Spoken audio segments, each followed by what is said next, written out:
அனைவருக்கும் வணக்கம். தொடர்ந்து நம்ம கருட புராணத்தில் உள்ள மிக முக்கியமான சில விஷயங்களை இங்கு பகிர்ந்து கொண்டு வரோம் இல்லையா?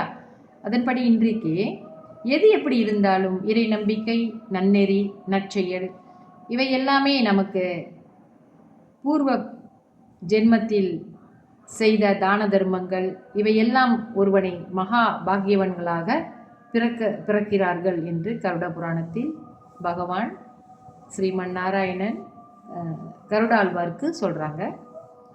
தர்மங்கள் செய்தால் மட்டும் போதாது, அதை பக்தி சிரத்தையோடு செய்ய வேண்டும். அப்போதுதான் எண்ணியவற்றை எண்ணியவாறு அடைவான்.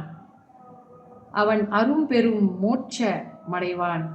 சிரத்தையோடு செய்யப்படும் தானமோ தர்மமோ மிக சிறியதாக இருந்தாலும் மலை போல பெரிய நன்மைகள் தரும் நற்செயல்களால் எம்முலகை வந்து அடைவார்கள், அதாவது வைகுந்தம் வந்து அடைவார்கள் என்று ஸ்ரீமன் நாராயணன் கருடாழ்வாருக்கு சொல்கிறாரு.